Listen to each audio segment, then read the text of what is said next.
नमस्कार दोस्तों। आज यानी 3 फरवरी 2017 का हमारा प्रीलिम फोकस न्यूज़ डिस्कशन है। उसमें से देख लेते हैं कौन कौन सी न्यूज़ इंपॉर्टेंट है। देखिए, एक बॉडी है नेशनल सिक्योरिटी काउंसिल सेक्रेटरीट, और ये बॉडी देखिए अरविंद गुप्ता यानी डिप्टी नेशनल सिक्योरिटी एडवाइज़र इसके हेड हैं, और सीधा रिपोर्ट करती हैं ये अजीत डोवाल जो कि नेशनल सिक्योरिटी एडवाइज़र हैं। दोबारा से बताता हूँ मैं आपको।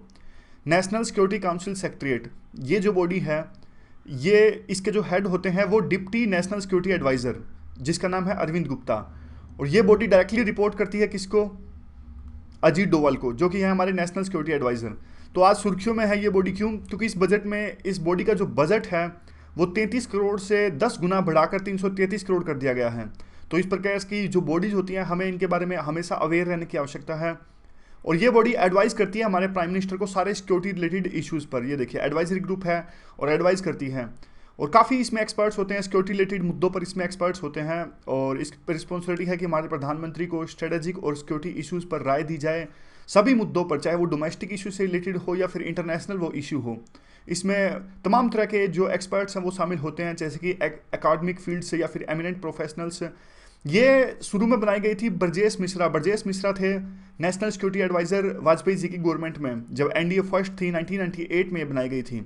लेकिन बाद में कांग्रेस यानी यूपीए जब सत्ता में आई तो ये बॉडी इनके द्वारा नहीं बनाई गई थी, इसलिए इन्होंने ज़्यादा तवज्जो नहीं दी इस बॉडी को। तो अब फिर से जब एनडीए अब सत्ता में आई है और मोदी प्रधानमंत्री हैं, तो इस बॉडी को तवज्जो दिया जाना स्टार्ट किया गया। तो पूछ सकते हैं प्रीलिम में, तो आप याद रखिएगा, नेशनल सिक्योरिटी काउंसिल सेक्रेटरीट, इस तरह से पूछ सकते हैं किसको रिपोर्ट करती हैं, कौन हेड होता है। तो बस 2-3 फैक्ट याद रखिए कि डिप्टी जो नेशनल सिक्योरिटी एडवाइजर है वो इसके हेड है, रिपोर्ट करती हैं डायरेक्टली अजीत डोवाल जो कि नेशनल सिक्योरिटी एडवाइजर है, एडवाइस देती हैं किसको? प्रधानमंत्री को।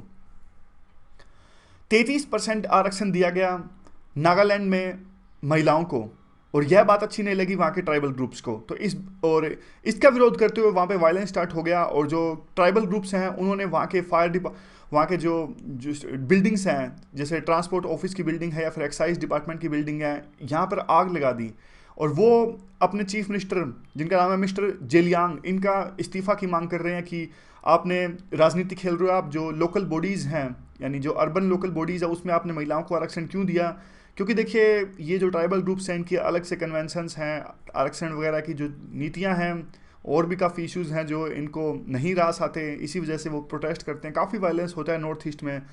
आपको पता होगा जो मणिपुर का ब्लॉकेड है वो उसमें भी काफ़ी दिक्कतें हो रही है, वहाँ पे एसेंशियल कमोडिटीज़ जो हैं उनको नहीं मिल पाती। क्या रीजन्स आखिरकार रहते हैं, ये हमने डिस्कस किया था। आपको याद है कि शेयर्ड टेरिटरी इनकी रहती है आपस में। 2-3 रीजन है, देखियो कुछ इतने सारे वहाँ पे एथनिक ग्रुप्स हैं नॉर्थ ईस्ट में, चाहे मणिपुर हो या फिर नागालैंड हो, ये सारे जो जुड़े हुए स्टेट्स हैं, या असम हो, काफ़ी सारे जो ये एथनिक ग्रुप्स हैं। एक तो ये कई एथनिक ग्रुप्स तो जो ऐसे हैं जो अलग देश की मांग कर रहे हैं इंडिया से, यानी वो इंसर्जेंट्स हैं, सेसेशनिस्ट ग्रुप्स जो हैं। दूसरा, आपस में ट्राइबल ग्रुप्स हैं उनकी नहीं बनती। एक जो ज़मीन है वो लिमिटेड है, वो ज़मीन कहते हैं, नागा कहते हैं हमारी ज़मीन है, कुकी कहते हैं हमारी ज़मीन है, ज़मीन उतनी है, ये समझते नहीं है इस बात को। वो दूसरे को बाहरी कहते हैं, एक ट्राइबल ग्रुप दूसरे ट्राइबल ग्रुप को यूँ कहते हैं कि आप तो बाद में आके बसे हो, आप बाहरी हो।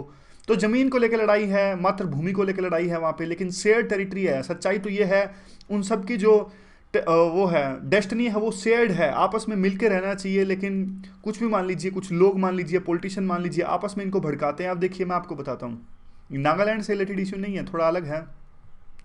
मणिपुर का ब्लॉकेड क्यों हो रहा है? नॉर्थ ईस्ट से रिलेटेड इशू है। अब देखिए वहाँ पे नेशनल हाईवे नंबर 37 पे ब्लॉकेड है। तो वहाँ के जो गवर्नमेंट, वहाँ के जो चीफ मिनिस्टर हैं इबोबी सिंह, 15 साल से वो वहाँ पे चीफ मिनिस्टर हैं। अब उनको लगा कि इस बार वो नहीं जीत पाएंगे। फ्रैंकली बता रहा हूँ, इलेक्शन में ये पेपर में नहीं लिखना।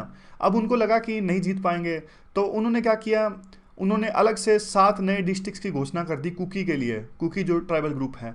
अब कुकी से वो तो खुश हो गए, लेकिन जो दूसरे थे, जो नागा थे, नागा कहते हैं कि आपने नए 7 डिस्ट्रिक्ट बना दियो, ये जगह तो हमारी है, आप हमारी जो एकता है उसको पाट रहे हो, नागास को अलग अलग डिस्ट्रिक्ट्स में डिवाइड कर रहे हो, हम इस बात को बिल्कुल नहीं मानेंगे। तो यूनाइटेड नागा काउंसिल ने इतने दिनों से, काफ़ी टाइम हो गया वहाँ पे, जो 1 नवंबर से ब्लॉकेड चल रहा है। तो ये देखिए पॉलिटिक्स ही तो हुई ना। इलेक्शन के पहले इनको जरूरत क्या थी 7 डिस्ट्रिक्ट नए बनाने की? क्योंकि उनको चाहिए था, वो तो खुश करना चाहते थे कुकीज़ को, कुकी के साथ वो सोचते हैं हमें मिल जाएगा तो मैं इलेक्शन जीत जाऊँगा। ये सब पॉलिटिक्स होती है, आपस में जो ट्राइबल ग्रुप्स हैं ना इनको लड़वाते हैं ये पॉलिटिशियन।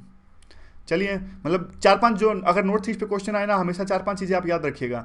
एक तो कई लोग तो ऐसे हैं जो अलग देश की मांग कर रहे हैं, आपस में ट्राइबल्स की नहीं बनती, कनेक्टिविटी प्रॉब्लम है वहाँ पे, रिसोर्सेज की प्रॉब्लम है, क्योंकि ये सारी चीज़ें ना तभी पैदा होती है जब वहाँ पे ना डेवलपमेंट ना आए। वहाँ पे डेवलपमेंट की काफ़ी कमी है। हम बात करते हैं हमारी लुक ईस्ट पॉलिसी की। लुक ईस्ट पॉलिसी कैसे सफल होगी जब तक हम हमारे नॉर्थ ईस्ट में जो इंटरनल प्रॉब्लम्स हैं वहाँ पे स्टेबिलिटी नहीं ला पाएंगे।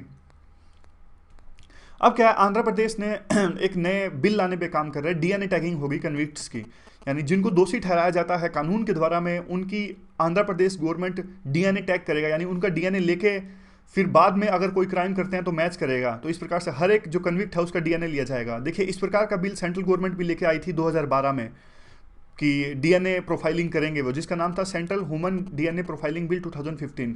लेकिन काफ़ी उस टाइम पर सिविलियन जो ऑर्गेनाइजेशंस थे उन्होंने इस बात का विरोध किया था। तब सेंट्रल गवर्नमेंट ने इस बिल को ठंडे बस्ते पर डाल दिया था और कैबिनेट की अप्रूवल इस बिल को नहीं मिल पाई। काफ़ी सारे इश्यूज हैं। अब आंध्र प्रदेश जो है वो इस बिल पर आगे बढ़ा है। उन्होंने एक यूएस की फर्म के साथ में वो डील कर रहे हैं और टेक्नोलॉजी ले रहे हैं कि 2 घंटे के अंदर अंदर किसका डीएनए प्रोफाइलिंग की जा सके सलाइवा और ब्लड सैंपल से। सलाइवा जैसे थूक वगैरह जो मुंह में होता है, और ये ब्लड सैंपल से, इन दोनों से डीएनए का सैंपल्स लेने की बात हुई है कि जल्द से 2 घंटे के अंदर लिया जा सके। अब मैं आपको इसके फ़ायदे नुकसान बताता हूँ थोड़े। देखिए, फ़ायदा तो साफ साफ ये होगा कि कन्विक्ट की जो पहचान है वो जल्दी से की जा सकेगी। अगर डीएनए प्रोफाइलिंग होगा तो मैचिंग जल्दी से की जा सकेगी। और काफ़ी बार दिक्कत आती है जो स्पेशली जो सेक्सुअल क्राइम्स होते हैं ना, काफ़ी बार जो सेक्सुअल क्राइम्स में जो क्या कहते हैं रिपीटेड ऑफेंडर्स होते हैं, बार बार वो क्राइम करते हैं, तो उनसे रिलेटेड इस तरह के क्राइम्स को कर्व करने में काफ़ी आसानी आएगी। और इसका काफ़ी बार हम यूज़ करते हैं, जैसे एक्सीडेंट वगैरह में भी लाश वगैरह पहचानने के लिए यूज़ होता है डीएनए प्रोफाइलिंग का। और इसके नुकसान काफ़ी हैं। देखिए, प्राइवेसी का हनन हो जाएगा, इससे मिसयूज़ हो सकता है, इससे क्राइम को ना रोकने के लिए किसी दूसरे काम के लिए भी इसका मिसयूज़ हो सकता है। तीसरा, बाद में अगर किसी बड़ी कोर्ट ने, यानी मान लीजिए हाई कोर्ट ने उसको बरी कर दिया, तो फिर पहले तो सैंपल लिया जा सका, तो बाद में इन सब चीज़ को हैंडल कौन करेगा, कौन बताएगा उनको जाके देखिए आपने जो सैंपल लिया था उसको डिलीट कर दीजिए क्योंकि वो तो हाई कोर्ट में या फिर सुप्रीम कोर्ट में बरी हो गए हैं। तो ये सारी दिक्कतें आएंगी, और इतनी सारी हमारे पास लैब्स भी नहीं है। तो ये सारे इश्यूज़ हैं। वैसे डीएनए टैगिंग का क्वेश्चन आ सकता है, काफ़ी इंपॉर्टेंट क्वेश्चन ये बनता है यहाँ पे। आंध्र प्रदेश सिस्टम ने इसको स्टार्ट करने की सोच रही है, आंध्र प्रदेश इस सिस्टम को, तो याद रखिएगा। और आगे क्या है, ट्रंप ने, देखिए ट्रंप ईरान पर फिर से सैंक्शंस लगाने की सोच रहे हैं। काफ़ी मुश्किल से डील साइन हुई थी ओबामा एडमिनिस्ट्रेशन यानी यूएस और ईरान के बीच में। तब ईरान ने कहा था कि हम बंद कर देंगे, हम जो न्यूक्लियर वेपन्स बनाने की कोशिश कर रहे हैं हम इस पूरी प्रोसेस को बंद कर देंगे। और डील साइन हो गई थी E3+3 कह लीजिए या फिर P5+1 कह लीजिए। उस डील में ये 5 देश शामिल थे जो परमानेंट मेंबर्स हैं, प्लस में एक जर्मनी भी थे उसमें। तो इन सब ने मिलकर डील साइन करी थी, और ईरान ने जो ऑलरेडी जो इनके न्यूक्लियर प्लांट्स थे उस पर रोक लगा दी थी, और ऑलरेडी जो इन्होंने यूरेनियम की इनरिचमेंट हासिल कर ली थी उसको भी डिस्ट्रॉय कर दिया था। IAEA जो ये देखती है, इंटरनेशनल जो एटॉमिक वाली एजेंसी है, सब कुछ देखती कि कोई यूरेनियम का गलत इस्तेमाल तो नहीं कर रहा, उसके अंडर में भी आने की ईरान ने बात कही थी। लेकिन ट्रंप ने अपने कैंपेन के दौरान में इन सब चीज़ों का विरोध किया था। ट्रंप ने कहा था कि अगर मैं सत्ता में आया तो ईरान पे फिर से सैंक्शंस लगा दूंगा और इस डील को निरस्त कर दूंगा। अब बात ये उठती है कि देखिए, बिना किसी वार्निंग के वो सही चल रहे हैं, मतलब जो NGOs हैं या फिर जो ग्रुप्स हैं वो कह रहे हैं कि ईरान ने अभी तक अपनी कमिटमेंट्स निभाई हैं इस पूरे डील में, तो यूएस को आवश्यकता नहीं है कि फिर से इंस्टेबिलिटी लाए इस पूरे रीजन के अंदर में। इवन अगर यूएस ऐसा करेगा तो ये बाकी जो लोग हैं, जैसे जो बाकी P5 मेंबर्स हैं और जर्मनी है, ये भी यूएस से नाराज़ हो जाएंगे क्योंकि बड़ी मुश्किल से डील साइन हुई थी। ऊपर से अब 2 चीज़ों को लेकर यूएस ने ईरान को वार्निंग दी कि एक तो ईरान ने जो मिसाइल टेस्ट किया था जो फेल हो गया 29 जनवरी को, UN सैंक्शंस के खिलाफ में है ये। ऊपर में जो हौती रिबल्स है, येमन में लड़ाई चल रही है सऊदी अरेबिया की, वहाँ पे भी ईरान जो है सऊदी अरेबिया के खिलाफ में लड़ रहा है, और जो मिलिटेंट ग्रुप्स हैं, आतंकवादी ग्रुप्स हैं, उनको सपोर्ट कर रहा है। तो ये 2-3 रीजन है। आगे बिजनेस पेज पे एक इंपॉर्टेंट न्यूज़ है। आज न्यूज़ काफ़ी कम इंपॉर्टेंट है, तो ये बिजनेस पेज की न्यूज़ है। ये कहते हैं कि ये बजट जो है इस बार का जो ये पैराडाइम शिफ्ट है काफ़ी चीज़ों की वजह से। एक तो हमारा जो बजट है रिकॉन्साइल हुआ है इंटरनेशनल जो सर्कमस्टांसिस उभर रही हैं उसके हिसाब से, चाहे वो प्रोटेक्शनिज्म मान लीजिए ट्रंप की वजह से, या ग्लोबलाइजेशन का विरोध मान लीजिए, इंटरेस्ट रेट का बिहेवियर मान लीजिए कि किस प्रकार से दूसरे सेंट्रल बैंक्स है दूसरे देशों के वो कैसे बिहेवियर कर रहे हैं, किस प्रकार की पॉलिसीज अपना रहे हैं।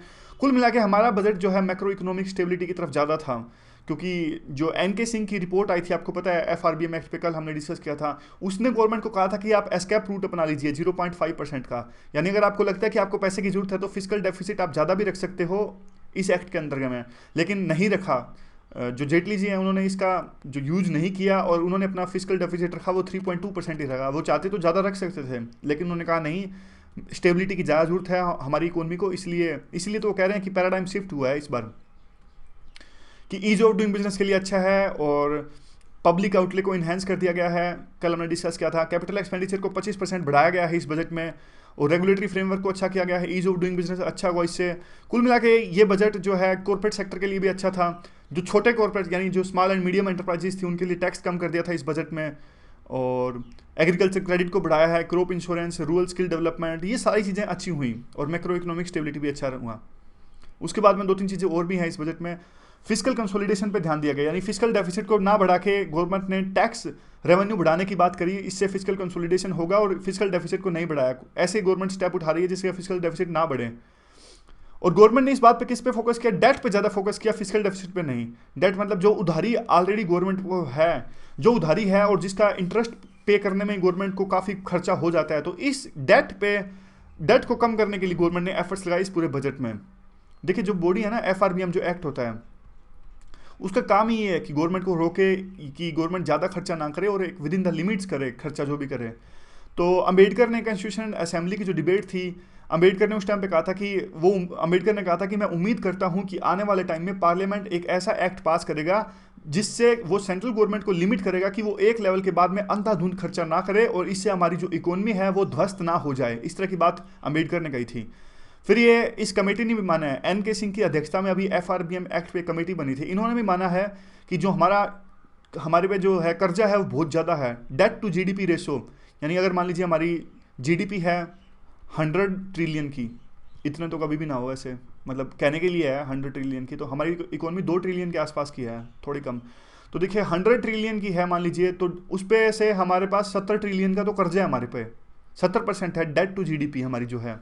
तो ये काफ़ी हमारे लिए देखिए हार्मफुल साबित हो सकता है आने वाले टाइम में। तो इसलिए जो कमेटी ने वो रखा है, वो लक्ष्य ये रखा है कि जल्दी से इसे 60% किया जाए, और जिसमें से 40% हो कर्जा वो सेंट्रल गवर्नमेंट पे हो और 20% कर्जा हो वो स्टेट गवर्नमेंट पे हो, इस तरह का। यानी 70% से 60% कर दो घटा के, काफ़ी ज़्यादा है 60% भी, लेकिन फिर भी चलो 70% से तो कम ही है।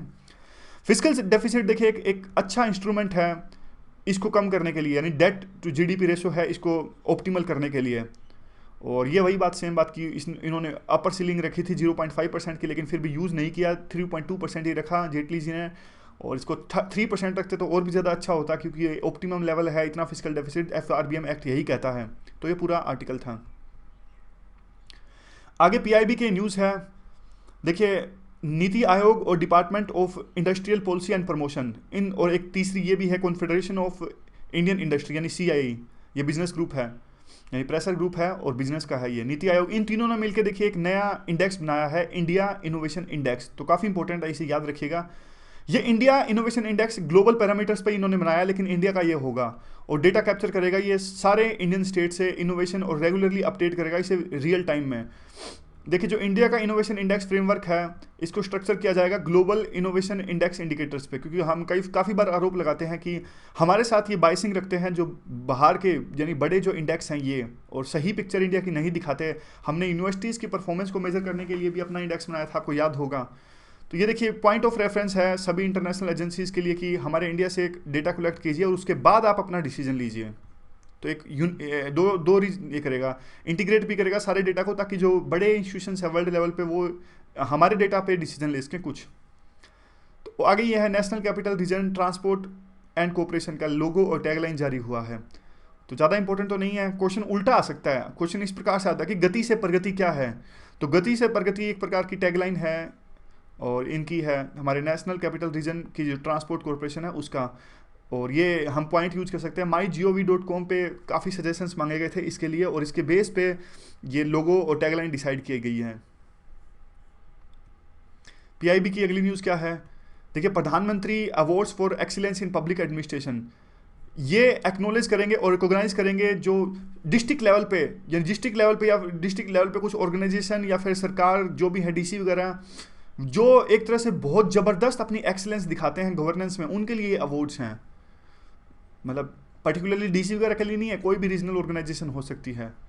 और इसमें 15 अवार्ड्स दिए जाएंगे, प्रायोरिटी प्रोग्राम डिसाइड किए गए हैं, और ये सारे जो है अवार्ड्स हैं प्रधानमंत्री कृषि सिंचाई योजना और इसम के अंतर्गत। तो ये 2017 के जो अवार्ड्स हैं, काफ़ी इनोवेटिव और कम्पिटिटिव मेथोडोलॉजी अपनाई गई है इनको डिस्ट्रीब्यूशन में। डिस्ट्रिक्ट्स में सभी को पहले रजिस्टर करने के लिए कहा गया कि कौन कौन चाहता है कि आपको अवार्ड मिले और क्यों मिले, और फिर उसके बाद में दिए जाएंगे। और कौन सा डिपार्टमेंट इससे डील कर रहा है, department of administration reforms and public grievances. ये सबसे इंपॉर्टेंट है इस पूरी खबर में। ऊपर वालों पे क्वेश्चन कम बनता है, इस पे क्वेश्चन बन सकता है कि ये जो प्रधानमंत्री अवार्ड्स फॉर एक्सीलेंस है, कौन से डिपार्टमेंट ने इनको डिस्ट्रीब्यूट किया है या फिर डील करता है इससे। तो याद रखिएगा, department of administrative reforms and public grievances. Pragati क्या है?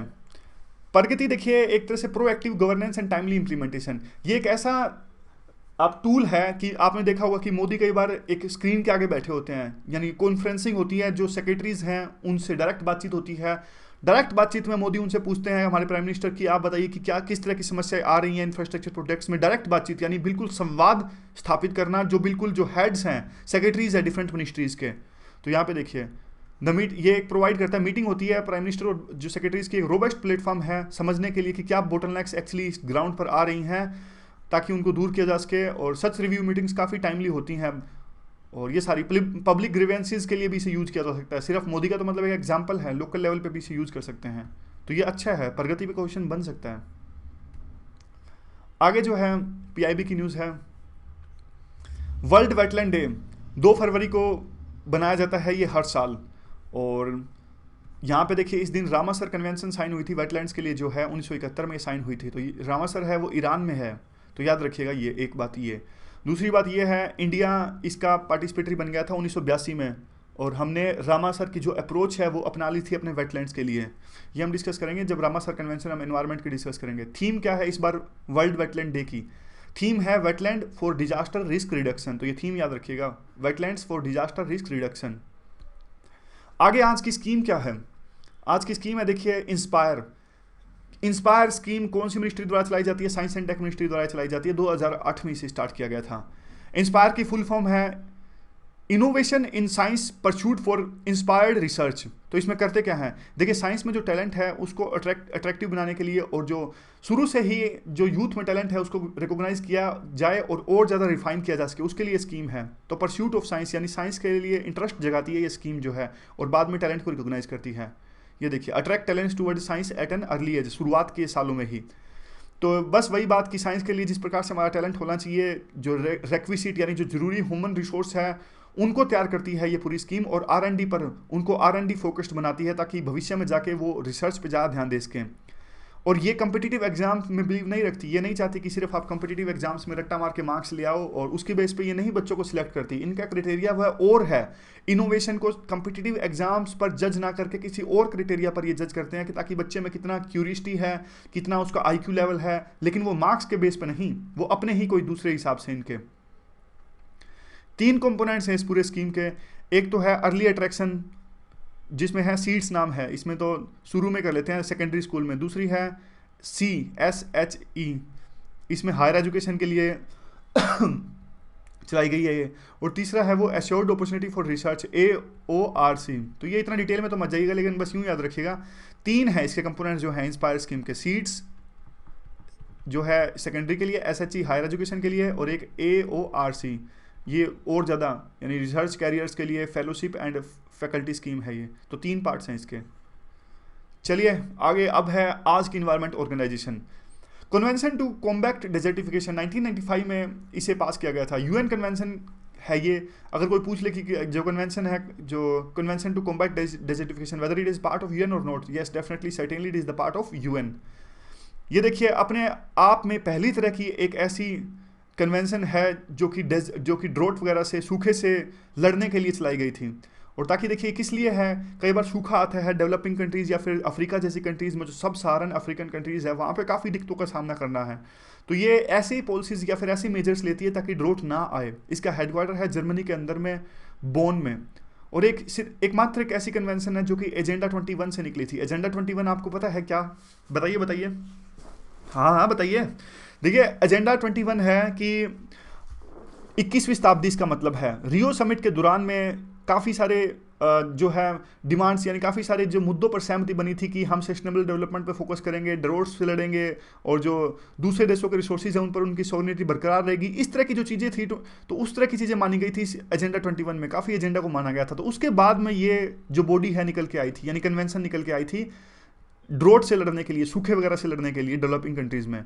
और एकमात्र सूखे पर डेजर्टिफिकेशन, सिर्फ सूखा नहीं मतलब डेजर्टिफिकेशन, डेजर्टिफिकेशन जैसे एक सेकेंड, हाँ, डेजर्टिफिकेशन वो होता है, देखिए जो रेगिस्तान है जहाँ पे ऐसी भूमि का बन जाना काफ़ी सारी पॉलिसीज से, अगर बहुत ज़्यादा खेती हम करते हैं तो उससे क्या होता है, बहुत ज़्यादा खेती करने से, बहुत ज़्यादा खेती मतलब पानी का यूज़ कर लिया काफ़ी ज़्यादा, तो सोइल है हमारी सैलिनिटी उसमें बहुत ज़्यादा बढ़ गई, तो होगा बाद में क्या, अनुपजाऊ होगी वो भूमि, फर्टिलिटी उसकी नहीं रही। तो इस प्रकार से डेजर्टिफिकेशन हो सकता है, और भी काफ़ी तरीके से हो सकता है, जैसे सोइल इरोजन से हो सकता है। तो इस तरह की जो भूमि जब बन जाती है, जब खेती लायक नहीं रहती और उसमें दम नहीं रहता भूमि को, उस चीज़ को आप डेजर्टिफिकेशन कह सकते हो। काफ़ी रीजन से ये होती है। तो अब इस डेजर्टिफिकेशन को रोकने के लिए ये एकमात्र लीगली बाइंडिंग है। अगर क्वेश्चन इस तरह की स्टेटमेंट आ जाए, क्या it is the only treaty which is legally binding, हाँ, ये ओनली ऐसी कन्वेंशन है जो कि डेजर्टिफिकेशन को काउंटर करती है और एकमात्र लीगली बाइंडिंग है। तो 4-5 फैक्ट यहाँ पे इंपॉर्टेंट है किस लिए, डेजर्टिफिकेशन को रोकने के लिए और ड्रोट वगैरह जैसी सिचुएशन को रोकने के लिए। यूएन का पार्ट है, हाँ जी बिल्कुल है। एजेंडा 21 के दौरान में आई थी, हाँ जी बिल्कुल आई थी। और लीगली बाइंडिंग है, लीगली बाइंडिंग है। 4-5 पार्ट्स इसके बहुत इंपॉर्टेंट है, 4-5 फैक्ट याद रखिएगा। आज का आर्टिकल क्या है, आज का आर्टिकल ये है कि देखिए आर्टिकल नंबर 12, सिटीजन्स में कुछ राइट्स इंपॉर्टेंट नहीं है। सिटीजन में बस आप एक बात ये याद रखिएगा, सिटीजन्स के जो आर्टिकल्स हैं 5 से लेकर 11 तक, अब एकमात्र क्वेश्चन इस पे ये बनता है, इंपॉर्टेंट जो बनता है, क्या सिटीजनशिप में कुछ अगर चेंजेस लाएं हम, कि किसको सिटीजनशिप मिलनी चाहिए, किसको नहीं मिलनी चाहिए, क्या इसमें कुछ चेंजेस लाएं तो क्या ये कॉन्स्टिट्यूशनल अमेंडमेंट होगी, या फिर बिल्कुल सिंपल मेजोरिटी से कोई एक्ट बना के इसे पास कर सकते हैं। बढ़िया क्वेश्चन है, कंसेप्चुअल क्वेश्चन है, सोच के बताइए आप। चलो सोच लिया होगा, मैं बताता हूँ। देखिए सिटीजनशिप में कुछ भी चेंज लाना हो ना, इसमें कॉन्स्टिट्यूशनल अमेंडमेंट की आवश्यकता नहीं है। इसमें सिंपल एक सिटीजनशिप एक्ट है, सिटीजनशिप एक्ट 1955, बस उसमें चेंज कर लो आप। तो कॉन्स्टिट्यूशनल अमेंडमेंट में कोई चेंज की आवश्यकता हमारी नहीं है। कहीं आप सोचो कि 5 से 11 जो आर्टिकल्स हैं, 5 से 11 आर्टिकल्स में कुछ भी चेंज करना हो सिटीजनशिप एक्ट में, तो 5 से 11 आर्टिकल्स जो हैं हमारे, उसमें छेड़छाड़ करने की आवश्यकता नहीं है। तो सिंपल मेजोरिटी से इस एक्ट में आप चेंज कर दो, सिटीजनशिप एक्ट 1955, तो उसमें हमारी सिटीजन किसको भी दे सकते हैं हम। और एक ये बात बताओ, एक क्वेश्चन इस पर यह बनता है कि सिटीजनशिप को हैंडल करना हो, तो कोई भी सिटीजन रिलेटेड इशू हैंडल करने हो, तो कौन सी मिनिस्ट्री का यह अंडर आता है, तो बताइए। याद रखिए ये आता है होम मिनिस्ट्री के अंदर में। ये जो भी सिटीजन रिलेटेड जो इश्यूज होते हैं ना, होम मिनिस्ट्री इनको टैकल करती है। तो 2 क्वेश्चन इस पे बनते हैं। चलिए अगले आर्टिकल है हमारा, पार्ट 3 स्टार्ट हो चुका है फंडामेंटल राइट्स का। तो फंडामेंटल राइट्स जो स्टार्ट हो चुका है हमारा, उसमें सबसे मेन जो बनता है, ये बनता है कि स्टेट है क्या आखिरकार। आगे बहुत सारे राइट्स आएंगे फंडामेंटल राइट्स के, लेकिन सबसे पहले तो फंडामेंटल राइट्स जो हैं काफ़ी सारी सुरक्षा प्रदान करता है हमारे सिटीजनशिप को, उनको अधिकार प्रदान करता है। किससे, ये जरूरी है ना, किससे प्रोवाइड करता है, स्टेट से करता है। तो सबसे बड़ा क्वेश्चन तो यही उठता है कि स्टेट्स से आप राइट्स दिलवा रहे हो काफ़ी ज़्यादा सिटीजन्स को, स्टेट से सुरक्षा भी प्रदान कर रहे हो ताकि स्टेट्स आपके राइट्स का उल्लंघन ना करे। तो कम से कम आपको पता तो होना चाहिए ना स्टेट आखिरकार है क्या। तो यहाँ पे इस आर्टिकल नंबर 12 में ये दिया कि स्टेट है क्या। स्टेट देखिए कुछ भी हो सकता है, गवर्नमेंट स्टेट है, पार्लियामेंट स्टेट है, स्टेट गवर्नमेंट है वो भी स्टेट है, यानी जो भी सरकार की जो पीएसयूज हैं वो भी स्टेट हैं। ये सारे के सारे जो हैं वो स्टेट्स हैं। यानी जो भी ऐसी बॉडी जो सरकार के साथ अटैच्ड है या फिर जो सरकार से पैसा ले रही हो लीगली का मतलब एक्ट के हिसाब से, तो वो स्टेट में काउंट आती है। इवन जो जिन जिन स्कूलों को पैसा देती है गवर्नमेंट एडेड जो स्कूल होते हैं वो भी स्टेट हैं। मतलब ये बाद में हालांकि काफ़ी कॉम्प्लिकेशंस आ जाती है इसमें, क्योंकि माइनॉरिटी के लिए कुछ इश्यूज हो जाते हैं, लेकिन फिलहाल कहने का मतलब यही है कि स्टेट आप याद रखिए स्टेट कौन कौन से हैं। इवन जो टियर 3 हैं, जो पंचायत हैं वो भी स्टेट हैं, जो ग्राम पंचायत म्यूनसिपैलिटी वो भी स्टेट हैं। तो बस ये याद रखिएगा आप। आगे आज के जो करंट अफेयर्स अगस्त के हमें डिस्कस करने हैं वो हैं 2-3 करंट अफेयर जो इंपॉर्टेंट है। देखिए हाइब्रिड एन्युनिटी मॉडल, इसका नाम सुना होगा आपने, हाइब्रिड एन्युनिटी मॉडल HAM। ये मॉडल आखिरकार है क्या। देखिए ये ऐसा मॉडल है, यहाँ से देखिए, इसमें 40% जो पैसा है पहले गवर्नमेंट लगाएगी किसी भी प्रोजेक्ट में। तो 40% पैसा मिल गया गवर्नमेंट को, तो एक तरह से आप प्रोजेक्ट स्टार्ट हो जाएगा। तो जो प्राइवेट कॉन्ट्रैक्टर है उसको दिक्कत नहीं आएगी। अब देखिए प्रोजेक्ट स्टार्ट हो गया, 40% इनको पैसे मिल गए, और गवर्नमेंट ने इनको सारी बाकी सारी भी चीज़ें लेके दे दी। यानी गवर्नमेंट इनको पैसा दे रहा है तो गवर्नमेंट वो सारी चीज़ें लेके दे देगी, लैंड एक्विजिशन करके दे दिया इनको, एनवायरमेंट क्लियरेंस भी इनको करके दे दिया, और वाइबिलिटी गैप फंडिंग भी नहीं आएगी। वाइबिलिटी गैप फंडिंग क्या होगी, कई बार प्रोजेक्ट्स को चलाने में ना काफ़ी दिक्कत आती है, इतना पैसा नहीं हो पाता, और डर लगता है प्राइवेट जो कंपनीज होती है कि प्रोजेक्ट चलेगा नहीं चलेगा, हम इतना पैसा लगा रहे हैं। तो जो पैसा कम पड़ता है ना, सेंट्रल गवर्नमेंट इनको पैसा दे देती है कि हाँ भाई ठीक है, आपको डर लग रहा है ये प्रोजेक्ट जनता के भी काम आएगा, थोड़ा बहुत पैसा हमसे ले लीजिए। वाइबिलिटी गैप फंडिंग यानी वाइबल प्रोजेक्ट को वाइबल बनाने के लिए, क्योंकि उनके पास में पैसा होता नहीं है, ये देते हैं हम। अब इससे और क्या फ़ायदा होता है, जो हाइब्रिड एन्युटी मॉडल है ये, इससे यहाँ पे देख लीजिए 40%, ये अभी डेफिनेशन आप देख रहे थे कि 40% जो है पैसा इसमें शुरू में गवर्नमेंट देती है, इससे वो ये सारी कंडीशंस, इन्वायरमेंट की कंडीशंस ये सारी फुलफिल करके देती है ताकि ये प्रोजेक्ट स्टार्ट कर सकें। बाकी पैसा इनको कब मिलता है, बाकी पैसा ये देते हैं जो सरकार इनको देती है एन्युनिटी के तौर पर। एन्युनिटी होता है आप इंस्टॉलमेंट मान लीजिए, एनुअल इंस्टॉलमेंट, एनुअल जो किस्त है उसमें देती है गवर्नमेंट इनको, बाकी 60% बचा हुआ पैसा। अब बात आती है कि ठीक है प्रोजेक्ट इन्होंने बना लिया, शुरू में 40% गवर्नमेंट ने दिया, 60% इन्होंने अपने आप से लगा दिया, और सारी इनको पैसा की जो है वो जो क्लियरेंस वगैरह उसकी भी दिक्कत नहीं आई, वाइबिलिटी गैप फंडिंग की भी दिक्कत नहीं आई। उसके बाद में प्रोजेक्ट को चलाएगा कौन, प्रोजेक्ट को देखिए मेंटेनेंस करेगा गवर्नमेंट, और गवर्नमेंट मेंटेनेंस करेगी सारा कुछ, और इनका फायदा समेत जितना इनका रेवेन्यू बनता है धीरे धीरे करके एनुअल किस्त के तौर पर, एन्युनिटी के तौर पर इनको दे देगी गवर्नमेंट। तो इस तरह का ये मॉडल है पूरा हाइब्रिड एन्युनिटी मॉडल, और ये अच्छा मॉडल है। ये पहले सरकार ने आया था कि 28,000 करोड़ के जो हाईवे हैं वो इसके तहत में बनाएंगे। पीपीपी से अच्छा है। पीपी से क्यों अच्छा है, पीपीपी से, पब्लिक प्राइवेट पार्टनरशिप से, क्योंकि देखिए पब्लिक प्राइवेट पार्टनरशिप में ना सारा कुछ जब बहुत ज़्यादा प्राइवेट को करना पड़ता था, प्रोजेक्ट सफल नहीं हो पाते थे, लेकिन इसमें तो साफ साफ क्लियरेंस गवर्नमेंट दिलवाएगी, शुरू में पैसा भी गवर्नमेंट देगी 40%। तो ये सारे फायदे हैं इसके। अगला जो टॉपिक है हमारा वो है पावर सेल्स का। कश्मीर में काफ़ी दिक्कत आ रही थी, क्योंकि वहाँ पे आपको पता है कि कश्मीर में मूवमेंट जो उनकी शटडाउन है, और जो वहाँ पे आतंकवादी मारा गया था, जो वहाँ पे बुरहान वानी, उसके बाद में शट डाउन था और ब्लॉकेड रहा, काफ़ी प्रोटेस्ट हुए, काफ़ी लोगों के वहाँ पे जाने गई, तो उन पे गवर्नमेंट ने पैलेट गन्स का इस्तेमाल किया। पैलेट गन से भी काफ़ी जाने गई, और एक तरह से हम पे लोगों ने कहा कि आप पैलेट गन्स का वहाँ पे इस्तेमाल ना कीजिए। तो उनका एक विकल्प है, वो देख लीजिए, काफ़ी इंपॉर्टेंट ये बन जाता है विकल्प जो है। इनका विकल्प है पवा सेल्स। पवा सेल्स होता है पिलाग्रोनिक एसिड वेनिलियल एमाइड, तो काफ़ी केमिकल जो नाम है, मुश्किल नाम है। देखिए पवा सेल्स याद रखिए, एक तरह के ना आंसू गैस के जो गोले की तरह ये होते हैं, लाल मिर्च पाउडर जैसा केमिकल होता है इस पवा सेल्स में, और आंखों और शरीर पर तेज जलन होती है, पीड़ित जो शख्स है वो सुन्न हो जाता है। इसे आंसू गैस और पेपर स्प्रे की तुलना में ज़्यादा असरदार माना जाता है। तो यह देख लीजिए, गवर्नमेंट कहती है कि देखिए जो टीयर गैस है, आंसू गैस के गोले छोड़ते हैं तो प्रोटेस्टर मानते नहीं है, और पेपर स्प्रे हैं तो भी नहीं मानते प्रोटेस्टर, और पैलेट गन्स का इस्तेमाल करें तो उनकी जानें भी जाती हैं, और कई लोगों की आंखों की रोशनी भी गई। तो बीच का रास्ता है ये पवा सेल्स। हालांकि इसको यूज़ में नहीं लाया, लेकिन काफ़ी इंपॉर्टेंट ये विकल्प है, हमें इसे याद रखना होगा, क्वेश्चन इस पर बन सकता है। तो आज की डिस्कशन में बस इतना ही। Thank you very much for discussion.